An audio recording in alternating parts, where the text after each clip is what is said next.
आइए दोस्तों स्टार्ट करते हैं कुछ सामान्य हिंदी के प्रश्न।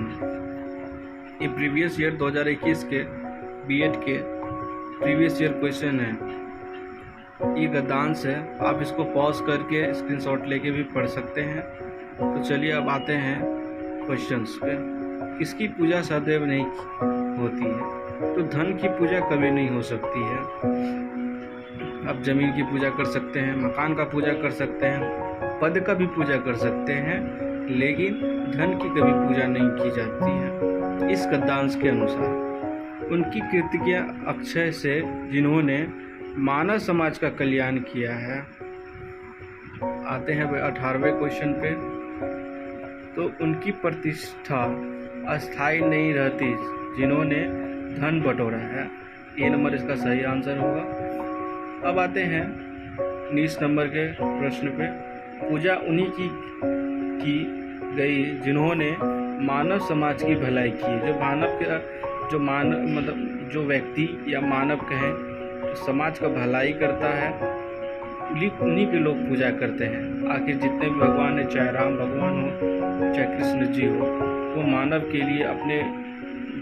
लिए वो मेहनत करते थे। इसीलिए समाज उनकी पूजा करते हैं। मानव समाज किसकी उपासना नहीं करती है? तो स्वार्थ की उपासना नहीं करती है। मतलब कि जो समाज के व्यक्ति हैं वो स्वार्थ को नहीं पूजते हैं। अगर आपके धन है, आपके पास वैभव है, ज्ञान है, तो उसका पूजा होगा। लेकिन आप अगर स्वार्थ व्यक्ति बने रहेंगे तो उनका पूजा नहीं होता है। निम्न में तद्भव शब्द कौन सा है? ए है कपाट, बी है किवाड़, सी है कूप, कोई नहीं। तो इसका आंसर बी किवाड़ सही हो जाएगा। ये तद्भव शब्द है।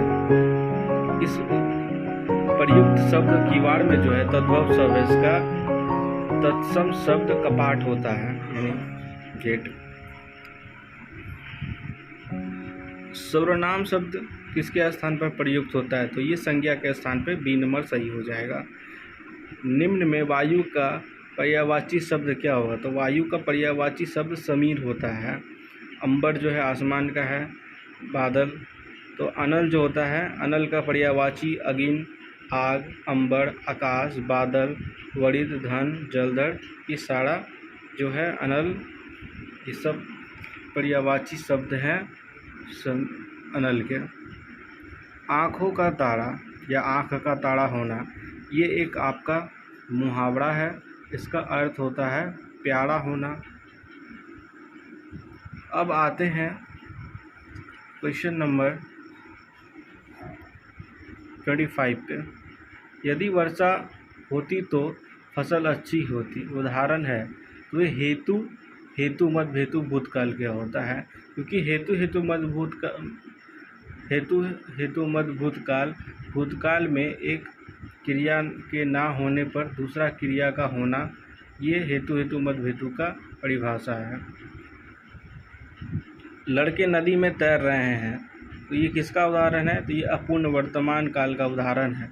क्योंकि अपूर्ण वर्तमान काल क्रिया के जिस रूप से यह बोध हो कि वर्तमान काल में कार्य अपूर्ण नहीं हुआ, अर्थात वह चल रहा है, यानी कंटिन्यू चल ही रहा है, खत्म नहीं हुआ है, उसे अपूर्ण वर्तमान के अंदर कहते हैं। कुछ एग्जाम्पल है, जैसे वर्षा हो रही है, नेहा घर जा रही है। आते हैं 27 में। अर्थ की दृष्टि से निम्न में भिन्न है, यानी कि अर्थ के अनुसार इसमें से कौन डिफरेंट है? पथ, डगर, रा या धड़ा। तो अर्थ की दृष्टि से धड़ा जो है इसमें डिफरेंट है कि शब्द धड़ा अर्थ की दृष्टि से भिन्न है। दर्शन शब्द का प्रत्यय होगा ये। पुनर्जन्म का सही संधि विच्छेद होगा ए नंबर आंसर इसका, पुनः जोड़ जन्म। कृति का विलोम शब्द अपकृति होता है। तो ये हमारे कुछ हिंदी के प्रश्न थे। तो आप इस प्रीवियस ईयर क्वेश्चन 2021 के हिंदी प्रश्न उत्तर को अच्छे से देख सकते हैं। आप मेरे चैनल में बने रहें। अगले वीडियो के लिए आप इस मेरे चैनल को सब्सक्राइब कर लें, बेल नोटिफिकेशन को ऑन कर दें, ताकि मैं कोई वीडियो अपलोड करूँ तो आपके पास पहुँच जाए। धन्यवाद।